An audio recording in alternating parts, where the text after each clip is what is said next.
The year was 672 AD. The Middle East was burning. From the deserts of Arabia, a new power had exploded across the known world with a ferocity that left ancient empires shattered in its wake. Within a single generation, the armies of Islam had conquered Persia, swallowed Syria, seized Palestine, and torn Egypt from Byzantine control.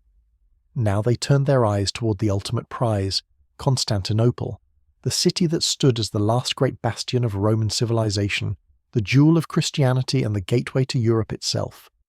The Byzantine Empire, the eastern remnant of Rome's glory, found itself cornered. For decades, it had bled men and treasure fighting the Persians in endless wars that had drained its strength. Now, weakened and reeling, it faced an enemy driven by religious fervour and military genius, an enemy that seemed unstoppable. Arab fleets commanded by battle-hardened admirals prowled the Mediterranean. Arab armies, their ranks swollen with warriors eager for paradise, pressed against every Byzantine frontier. The question wasn't whether Constantinople would fall, but when. In the imperial palace overlooking the Bosphorus, Emperor Constantine IV understood the mathematics of survival. His scouts brought grim reports. The Umayyad Caliph Muawiyah I had assembled the largest invasion fleet the Mediterranean had ever seen. Hundreds of warships were being loaded in Syrian ports, carrying tens of thousands of Arab marines who had never known defeat. The plan was methodical and terrifying. Arab fleets would seize forward bases along the coastline of Asia Minor, then establish a stranglehold around Constantinople itself. They would use the peninsula of Cyzicus as a winter base, returning each spring to hammer the city's defences until they crumbled. But Constantine possessed something the Arabs didn't know about, something that would change naval warfare forever. In the workshops beneath the imperial armoury, a man named Kallinikos was perfecting a weapon that would make the sea itself burn. Kallinikos was a Jewish architect from Heliopolis in Syria, a man who had watched his homeland fall to the Arab conquest. As Muslim armies swept through Syria, he made a desperate choice. Rather than submit to the new caliphate, he fled north, carrying with him knowledge that would prove more valuable than gold. He was an alchemist, an engineer, someone who understood the ancient arts of fire and chemistry. And he brought to Constantinople a formula for liquid fire that could not be extinguished by water. The chronicler Theophanes the Confessor would later write that Kallinikos devised a sea fire which ignited the Arab ships and burned them with all hands. But this simple description barely captures the horror of what Greek fire, as it would be called, could do to men and ships. The substance itself remains one of history's greatest mysteries. The Byzantine emperors guarded its composition with fanatical secrecy, passing the formula from ruler to successor, ensuring that only a handful of people in the entire empire knew its true ingredients. That secrecy was so complete that even today, more than 13 centuries later, scientists can only guess at its exact composition. What we do know is terrifying.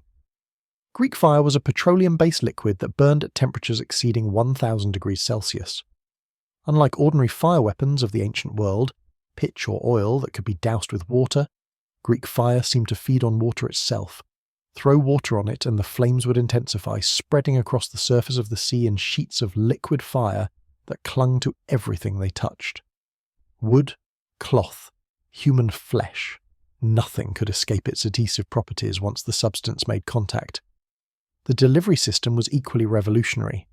Kallinikos and Byzantine engineers developed a pressurized projection system called a siphon, a bronze tube mounted at the prow of warships that could spray the burning liquid at enemy vessels from a range of up to 15 meters. Behind the bronze nozzle sat a heating chamber where the Greek fire was prepared and pressurized, using a pump mechanism operated by a specialized crew called siphonarioi, trained in the weapon's use from childhood and sworn to secrecy on pain of death. The ships that carried this weapon were dromons, the racers of the Byzantine navy. These were swift galleys that represented the cutting edge of 7th century naval design. Unlike the ancient Greek and Roman warships with their submerged bronze rams designed to hole enemy hulls below the waterline, dromons featured an above-water spur designed to shear off enemy oars and disable their propulsion. They ranged from smaller single-banked vessels with 50 oars to larger biremes with 200 rowers divided between upper and lower decks. A typical war droman measured about 32 meters in length, with a beam of 4 to 5 meters. 100 oarsmen powered the vessel, 50 per side across 2 banks, while another 70 marines and crew brought the total complement to more than 270 men. These ships carried lateen sails that allowed them to tack against the wind, giving them manoeuvrability that older square-rigged vessels lacked. But their true terror lay in the bronze siphon projecting from beneath the elevated forecastle at the bow, a weapon that turned each droman into a ship of nightmares. The dromans chosen to carry Greek fire were specially modified. Additional storage compartments held sealed ceramic jars called a zikalia containing the precious liquid. A furnace aboard ship heated the Greek fire to the proper temperature and pressure. The siphonarioi operated the weapon with ritualistic precision, understanding that one mistake could turn their own ship into a floating inferno. Everything about the system was compartmentalized. The men who mixed the chemicals never saw the delivery mechanism. The crews who operated the siphons knew nothing of the formula. If enemies captured a droman intact, they might seize the bronze tubes and even some of the liquid itself, but they would lack the knowledge to manufacture more or operate the system properly. In 672, as Arab preparations for the great assault on Constantinople reached their culmination, Constantine IV ordered his naval commanders to retrofit the Byzantine fleet with these fire-throwing capabilities. The work proceeded in secret. Shipwrights reinforced hulls to accommodate the heating chambers, bronze workers cast the specialized nozzles, alchemists in guarded workshops prepared batches of the substance, mixing petroleum from the Crimean region with quicklime, sulfur, pine resin, and other ingredients in proportions known only to them. By 673, when Arab fleets began seizing forward bases along the Anatolian coast, the Byzantine navy was ready. What the Arabs didn't realize was that the fat cargo vessels they occasionally spotted in the distance, seemingly avoiding combat, were actually dromans modified to carry the new weapon, their crews training in its use, waiting for the moment to unleash hell. That moment came in 674 when the Arab fleet sailed from Cyzicus to begin the siege of Constantinople in earnest. According to Byzantine sources, the initial encounter occurred not at the capital itself, but during a naval battle off the coast of Lycia and Cilicia. Arab warships, confident after decades of victories, moved to engage what appeared to be a small Byzantine squadron. The Arab crews had never seen anything like what happened next. As the distance between the fleets closed, the Byzantine ships turned their prows toward the enemy. Bronze tubes gleaming in the Mediterranean sun suddenly erupted with jets of liquid fire. The burning streams arced across the water and struck the leading Arab vessels with the force of a hammer. Wood doesn't just burn when exposed to Greek fire, it explodes into flame. The substance splashed across decks and rigging, spreading with terrifying speed. Arab sailors tried to douse the flames with seawater, standard procedure for any shipboard fire, only to watch in horror as the water made the fire burn hotter and spread faster. Men caught in the liquid flame found it clinging to their skin like glue, burning through flesh to bone. Those who jumped overboard discovered that Greek fire floated on the surface of the sea, creating islands of flame that followed the currents. Within minutes, the leading Arab ships had been transformed into floating funeral pyres. The screams of burning men echoed across the water. Captains ordered retreat, but the Byzantine dromans were faster, their trained oarsmen driving them forward to spray fire onto ship after ship. The Arab formation disintegrated into chaos as vessels tried to flee, some colliding with each other, others running aground in panic. The psychological impact was immediate and devastating. These were veteran Arab sailors who had fought in dozens of naval engagements from Egypt to Syria. They had faced storms, shipwreck, and battle without flinching. But nothing in their experience had prepared them for fire that burned on water, for a liquid that stuck to skin and continued burning no matter what they did. The terror was primal and absolute. News of the disaster spread through the Arab fleet stationed at Cyzicus. Initial reports were dismissed as exaggeration. Fire weapons were nothing new in naval warfare. The Romans had used them. The Byzantines themselves had employed incendiaries before. But as survivors straggled back with their testimony, as burned and traumatized sailors described the impossible, Arab commanders began to understand they faced something unprecedented. For the next several years, the pattern repeated with terrible consistency. Each spring, the Arab fleet would sail from its base at Cyzicus to attack Constantinople. Each time, Byzantine dromans equipped with Greek fire would engage them. The results never varied. Arab ships would burn, Arab sailors would die, and the Byzantine capital would remain inviolate behind its massive Theodosian walls. The Arabs tried everything. They attempted to rush the Byzantine fireships with overwhelming numbers, hoping that some vessels would get through. But the Dromans were too fast, too maneuverable, and the Greek fire's range meant Byzantine ships could stand off and destroy enemies before boarding became possible. Arab engineers tried to develop countermeasures, soaking sails and decks with water before battle, but this provided no protection against a substance that intensified when wet. They captured Byzantine prisoners and tortured them for information about the weapon's composition, but the compartmentalized nature of its manufacture meant that individual sailors or even ship's officers knew only fragments of the whole system. They seized damaged dromons after battles, finding the bronze siphons and even some residual Greek fire, but lacked the technical knowledge to reverse engineer the pressurization system or reproduce the chemical formula. According to Byzantine sources, one Arab official who was bribed to steal the secret was supposedly struck down by flame from heaven as he entered a church, a story that may be propaganda but which indicates how seriously the Byzantines took security around their weapon. By 678, after 4 years of failed attempts to break through the Byzantine naval defences, the Arab siege collapsed. At roughly the same time, Byzantine armies under generals Floros, Petron and Cyprian defeated the Muslim land forces in Asia Minor, inflicting 30,000 casualties according to the chronicler Theophanes. The double defeat, at sea through Greek fire and on land through traditional military victory, forced the Arabs to abandon their grand strategy of conquering Constantinople. The retreating Arab fleet met one final disaster. A massive storm off Cape Silion caught the ships as they sailed for Syria. Already battered by months of combat and the psychological trauma of facing Greek fire, the Arab vessels were in poor condition. The storm destroyed much of what remained of the once mighty armada. Broken timbers and drowned sailors washed up on Anatolian shores for weeks afterward. The peace treaty that followed was unprecedented. For the first time since the rise of Islam, an Arab caliph agreed to pay tribute to a Christian emperor. The annual payment of 3,000 pieces of gold, 50 captives, and 50 thoroughbred horses represented a stunning reversal of fortune. The empire that had seemed on the verge of collapse just years earlier had not only survived but achieved a position of dominance over its most dangerous enemy. The significance of this victory cannot be overstated. For 50 years, Arab armies had advanced with seemingly unstoppable momentum, conquering everything in their path from Spain to India. The Byzantine Empire, weakened by decades of war with Persia, had lost 2/3 of its territory and half its population. The fall of Constantinople had appeared inevitable. If the city had fallen in the 670s, as it very nearly did, the history of Europe and indeed the world would have been radically different. The Byzantine Empire would have ceased to exist. Islam would have poured into the Balkans and potentially beyond. The Orthodox Christianity that would eventually spread to Eastern Europe and Russia might never have taken root. The cultural and religious identity of an entire continent hung in the balance, and Greek fire had tipped the scales. But the Arabs did not give up easily.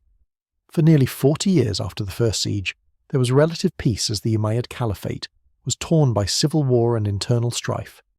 During this time, the Byzantines further refined their fire weapon and integrated it fully into their naval doctrine. New generations of dromons were built with Greek fire systems installed from the keel up rather than being retrofitted. Training programs ensured a constant supply of siphonarioi. The production and storage of Greek fire became a major industry, with workshops hidden in secure locations throughout the empire. In 717 the Arabs tried again. This time the threat was even greater. The new Umayyad Caliph Suleiman had learned from the mistakes of 674 to 678. Instead of a prolonged blockade that allowed the Byzantines to fight on their own terms, he planned a massive, overwhelming assault that would crush Constantinople quickly before Greek fire could turn the tide. The numbers involved were staggering. Arab sources, admittedly prone to exaggeration, speak of an army of 80,000 men, though some modern historians suggest the true figure was even higher, perhaps 120,000 soldiers.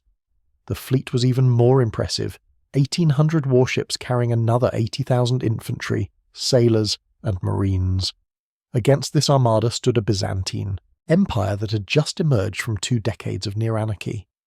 Between 695 and 710, the Byzantine throne had changed hands 7 times through violent coups. The empire's defences were in disarray. its army was a shadow of its former strength. If ever there was a moment when Constantinople seemed doomed to fall, this was it. But in March of 717, a general named Leo, later known as Leo III or Leo the Isaurian, seized the throne and immediately set about organising the defence. Leo was from the eastern borderlands, a man who had fought Arabs his entire military career and understood their tactics intimately. He also understood that Constantinople's survival depended absolutely on the Byzantine navy and its secret weapon. The Arab plan was sound in theory. General Maslama ibn Abd al-Malik, brother of the Caliph and a veteran commander, would lead the land forces across Asia Minor and establish siege lines around Constantinople on the landward side, cutting off any possibility of relief from that direction. Meanwhile, the massive Arab fleet under Admiral Suleiman would seal off the city from the sea, blocking access to the Bosphorus from the north and the Sea of Marmara from the south. Caught between these two forces, Constantinople would be starved into submission. In midsummer 717, Maslama's army reached the outskirts of Constantinople and began building the massive siege works necessary to invest the city. The Theodosian walls, that magnificent triple line of fortifications that had protected Constantinople for 3 centuries, loomed before the Arab forces. These were not ordinary walls. The inner wall stood 12 metres high, with 96 towers rising another 7 metres above that. Behind it ran a terrace and then an outer wall 8 metres tall with its own 96 towers, offset from the inner towers to maximise defensive fire. Beyond that lay a moat 20 metres wide that could be flooded from aqueducts.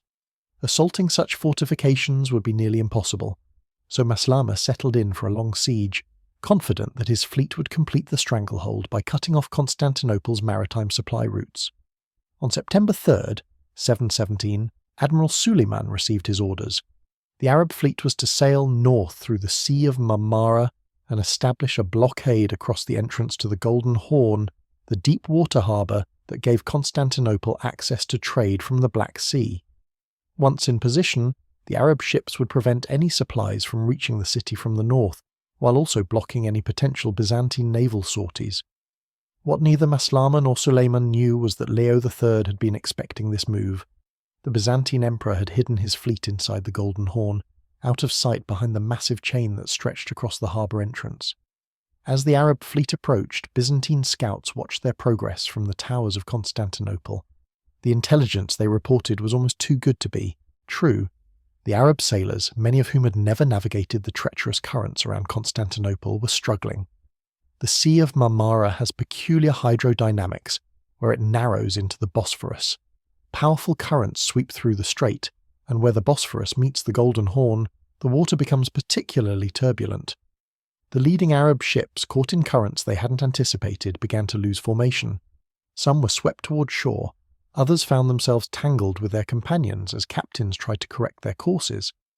The neat battle line that should have presented a unified front dissolved into a confused gaggle of ships fighting the water itself. Leo seized the moment. The massive chain across the Golden Horn was lowered. From the protected harbour, Byzantine dromons burst forth like hunting lions spotting wounded prey. There were not many of them. The Byzantine fleet had been reduced over the previous decades of civil war. But every ship that sailed out that September day carried Greek fire siphons, and their crews had trained for years in their use. The Arab sailors had heard stories about Greek fire from survivors of the earlier siege, but hearing about a weapon and experiencing it firsthand are different matters entirely. As the Byzantine dromons drove into the confused Arab formation, their siphons spoke with voices of thunder. Jets of liquid fire arced through the air, trailing black smoke, and splashed across the nearest Arab vessels. The effect was catastrophic. The wooden warships, their decks crowded with soldiers and their holds packed with supplies, exploded into flame. The fires spread with unnatural speed, consuming rigging and sails, racing along decks slick with pitch and tar. Arab marines tried to fight the flames, but Greek fire was designed specifically to defeat traditional firefighting methods. Water made it worse. Sand would smother it. But there wasn't enough sand on any ship to fight multiple fires simultaneously. Vinegar mixed with old urine could apparently extinguish it, but no one had prepared such a mixture in advance, and in the chaos of a ship rapidly becoming an inferno, there was no time to improvise. Arab captains screamed orders, Some tried to ram the Byzantine fireships in desperate attempts to halt their attack before more vessels could be destroyed. But the dromons were too quick, too manoeuvrable. Their trained oarsmen could bring the ships about in their own length, presenting fresh siphons to the enemy, while already fired nozzles were reloaded. The Byzantine advantage in naval tactics was overwhelming. These were professional sailors who had spent their lives on the water.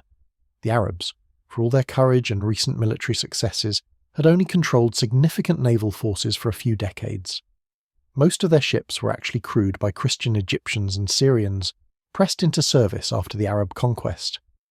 These men had little love for their Muslim overlords.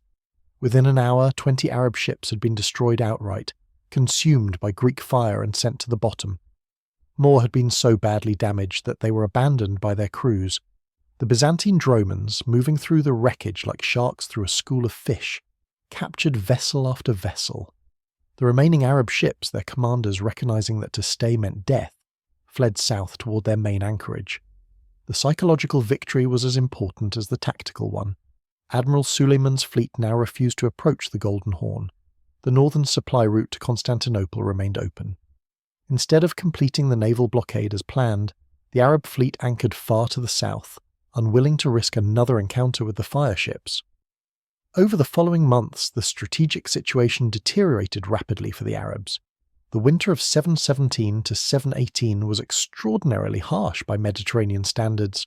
Snow lay on the ground around Constantinople for more than 3 months. The Arab army, camped in siege works outside the Theodosian walls, suffered terribly. They had expected a quick victory and had not prepared for an extended winter campaign. Food ran short. Disease swept through the camp.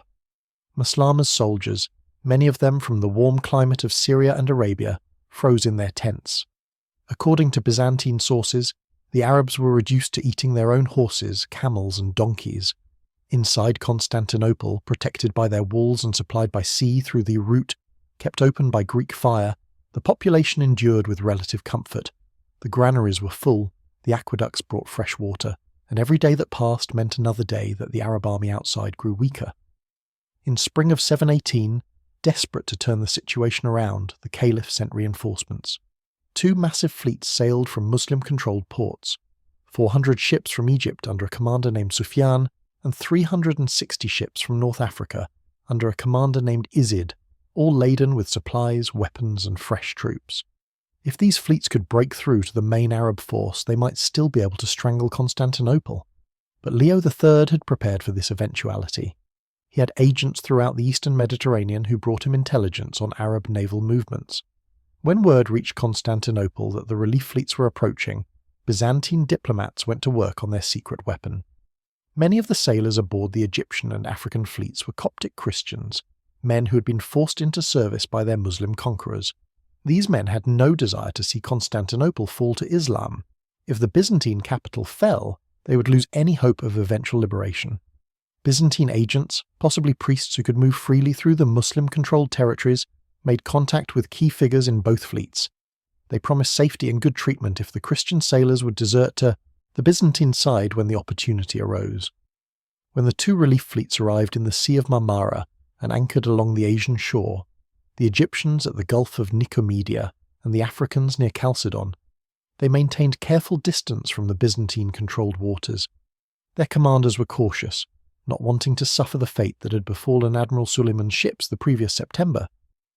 But this caution gave Leo the time he needed. As planned, large numbers of Christian sailors began deserting as soon as the fleets anchored. They took small boats and rowed across to the Byzantine-held shore, bringing with them detailed information about the disposition and readiness of the Arab reinforcements. Leo now knew exactly where the enemy ships were anchored, how many fighting men they carried, and critically, that their crews were unreliable and demoralized. The Byzantine fleet struck in June of 718. The dromons, their bronze siphons gleaming in the early morning sun, sailed from the Golden Horn and drove straight for the anchored Arab vessels. The effect of Greek fire on ships at anchor, unable to maneuver, crewed by men who were actively trying to avoid fighting, was even more devastating than it had been in open battle.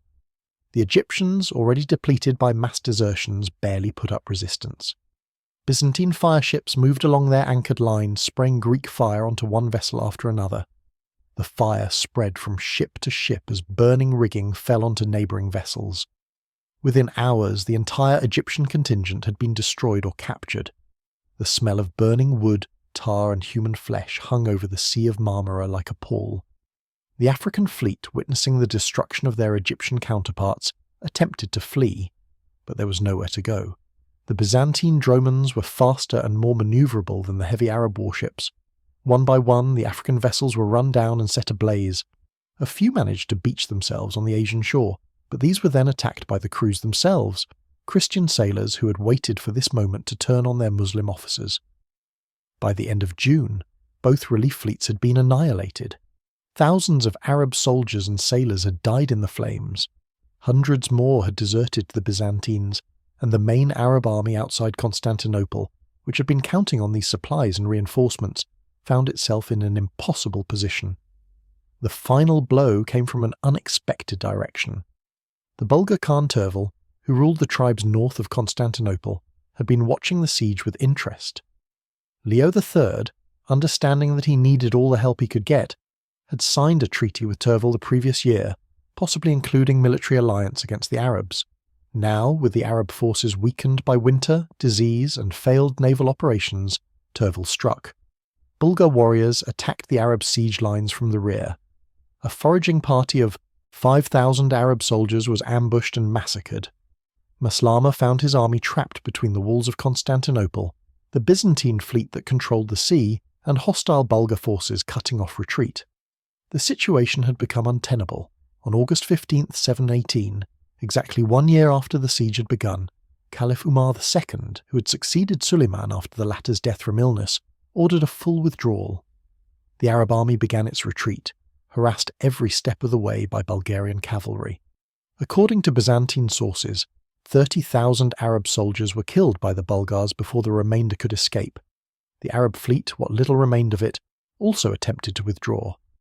But the Byzantine dromons pursued them, Greek fire siphons ready, burning ships that tried to make it through the Dardanelles. And then nature itself seemed to turn against the invaders.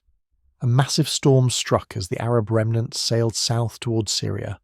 The already battered ships, poorly maintained after a year of siege, were no match for the tempest.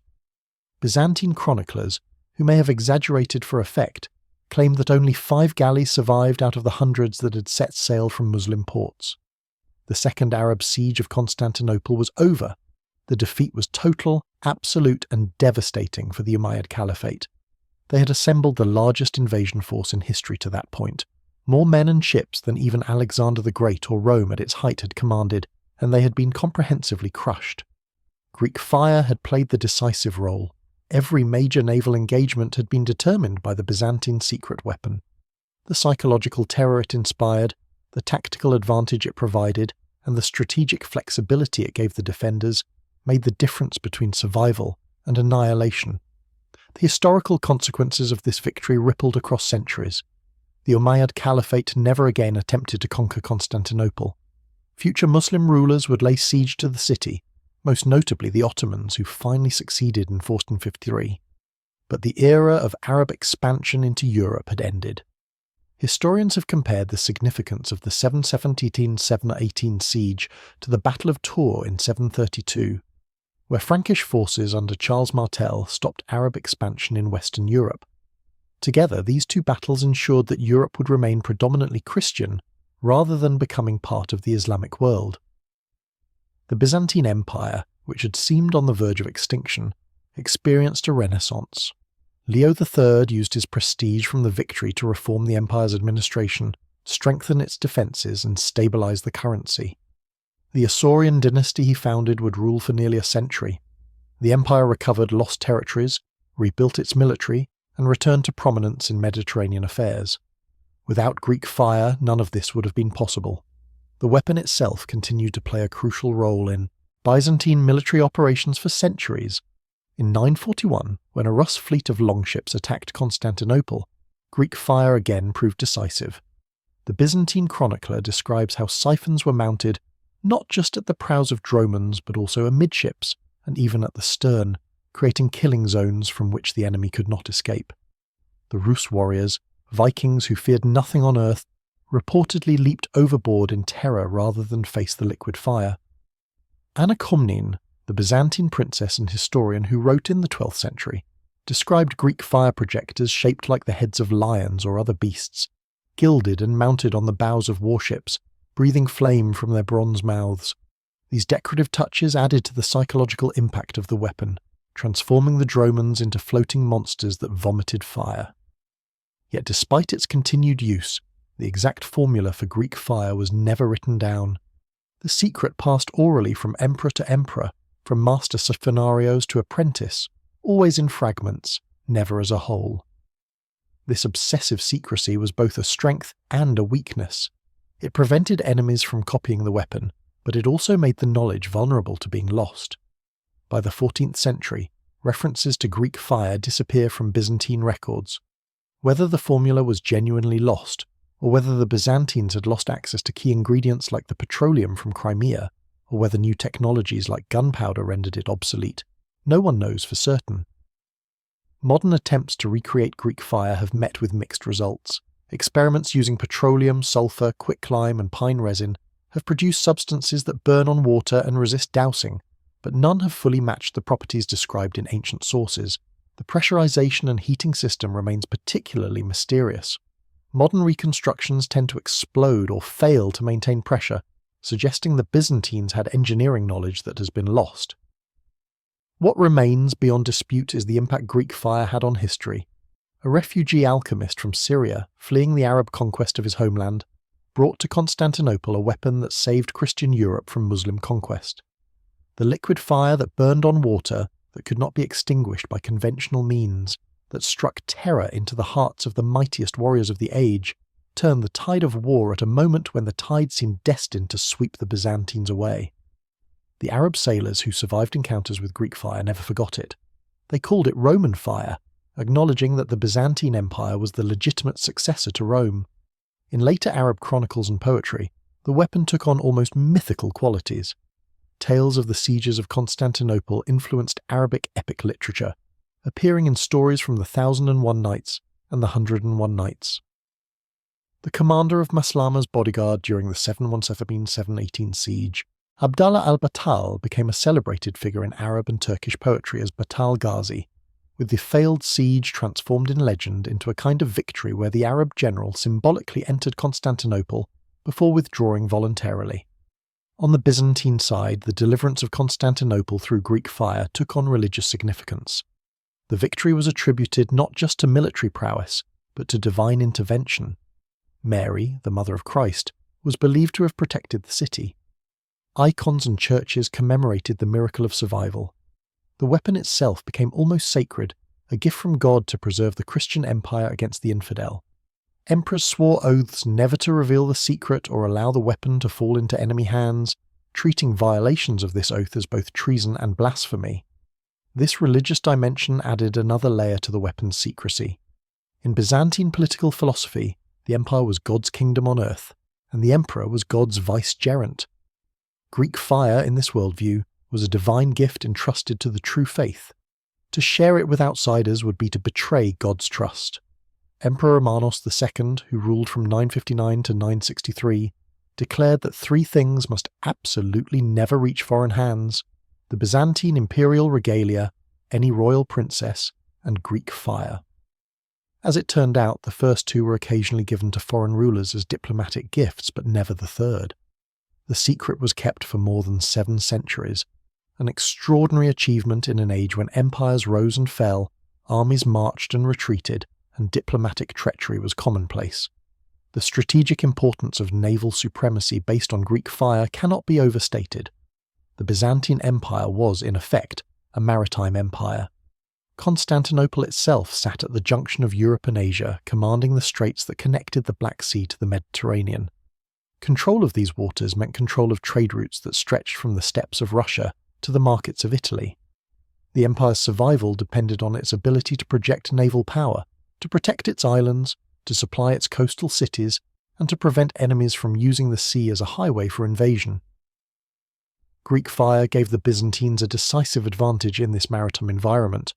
No enemy fleet, no matter how numerous, could approach Constantinople if Greek fire dromons guarded the approaches.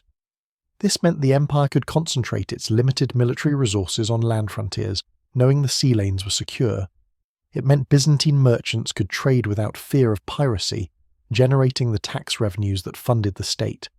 It meant that even when the empire lost territory on land, it could maintain connections with distant provinces by sea. The weapon also had a deterrent effect beyond its actual battlefield use. Foreign powers knew the Byzantines possessed Greek fire, and this knowledge shaped their strategic calculations. Potential. Invaders had to consider whether attacking Byzantium was worth the risk of facing the liquid fire.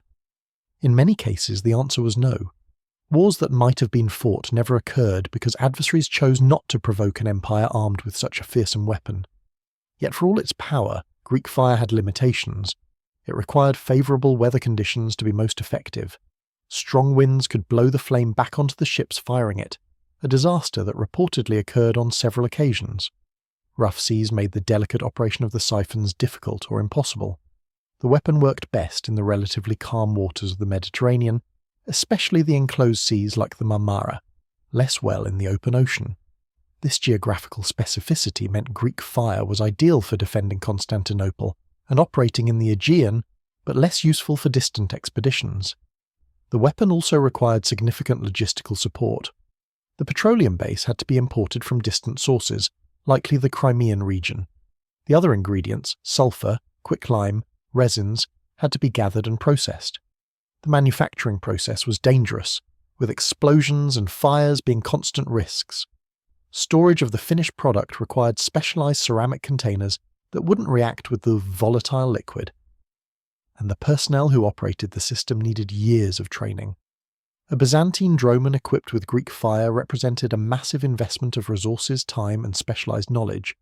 Despite these limitations, Greek fire remained the most formidable naval weapon in the Mediterranean world until the advent of cannon in the late medieval period. The psychological advantage alone was worth the investment. Enemies who had never encountered it before invariably panicked, and even veterans who had faced it multiple times never lost their fear of the liquid fire that burned on water. The legacy of Greek fire extends beyond its military applications. It represents a moment when scientific knowledge, technological innovation, and strategic necessity combined to alter the course of history. Kallinikos, the refugee engineer, applied principles of chemistry and mechanics that were centuries ahead of his time. The Byzantine state, despite being weakened and embattled, had the foresight to recognize the weapon's potential and the organizational capacity to manufacture, deploy, and protect it. The result was a defensive technology that preserved civilization at a critical juncture. Today, when we consider the role of technology in warfare, Greek fire serves as an early and dramatic example. It was not simply a better version of existing weapons. It represented a paradigm shift, a fundamentally new approach to naval combat that rendered traditional tactics obsolete. In this sense, it foreshadowed later revolutions in military technology, from gunpowder to nuclear weapons, where the side that possessed a radically superior technology gained advantages that numbers and courage alone could not overcome. The mystery surrounding Greek fire's formula has captivated historians, chemists, and military enthusiasts for centuries. Numerous theories have been proposed. Some suggest the key ingredient was naphtha, a highly flammable petroleum distillate. Others point to quicklime, which reacts violently with water and could explain the intensification of flames when doused. Still others propose combinations of sulfur, pitch, pine resin, saltpeter, and various other substances. Modern experimental archaeology has produced mixtures that burn impressively and resist water, but none have perfectly replicated all the properties attributed to Greek fire in Byzantine sources. Part of the difficulty in recreating the weapon lies in the delivery system. Ancient descriptions of the siphon mechanism are vague and contradictory. Some accounts suggest a pump-driven system similar to a primitive fire engine. Others describe what sounds like a pressurized tank that forced the liquid through the nozzle. The heating element, necessary to keep the mixture liquid and flammable, adds another layer of complexity. How did Byzantine engineers heat the Greek fire aboard wooden ships without setting those ships ablaze? The answer likely involves sophisticated metalwork and compartmentalization that we can only guess at. What is certain is that the Byzantine mastery of Greek fire represented the pinnacle of pre-modern naval technology. The dromons that carried the weapon were themselves marvels of engineering, fast, maneuverable, and sturdy enough to handle both the rigours of combat and the stresses of operating a volatile incendiary system. The crews that manned these ships were professionals, trained from youth in a tradition that valued seamanship, tactical acumen, and absolute loyalty to the empire. The Arab fleets that faced Greek fire were no slouches either. They had inherited centuries of Mediterranean naval tradition through their conquest of Egypt and Syria. Their ships were well built, their crews experienced, but they had no answer to liquid fire that burned on water. The tactical and technological mismatch was too great to overcome through courage or numbers alone. In the end, the story of Byzantine fire ships and Greek fire is a story about the fragility and resilience of civilization. The Byzantine Empire in the late 7th and early 8th centuries hung by a thread. Arab forces pressed from every direction. Internal strife weakened the government. Economic decline sapped the empire's strength. By all reasonable calculations, Constantinople should have fallen, and the Byzantine Empire should have been erased from history. But one man brought one weapon to one city at precisely the right moment. Callinicos and his Greek fire combined with the determination of defenders who refused to surrender, the strength of walls that had stood for centuries, and the tactical genius of commanders who knew how to employ their secret weapon effectively, saved not just a city but a civilization. The liquid fire that poured from bronze siphons onto Arab ships did more than burn wood and flesh. It burned away the seemingly inevitable future where Islam conquered Europe and rewrote the history of the West. The sailors who crewed Byzantine dromons, men whose names history has largely forgotten, operated the most advanced military technology of their age. They lived with the knowledge that one mistake could turn their ship into an inferno. They trained for years to master the complex procedures required to safely and effectively deploy Greek fire, and when the moment came, when Arab fleets threatened to overwhelm Constantinople, these men sailed out to meet an enemy that outnumbered them many times over, trusting in their training, their ships, and the liquid fire that would make the sea itself burn. Their courage, combined with Byzantine secrecy and technological superiority, preserved an empire and changed the world.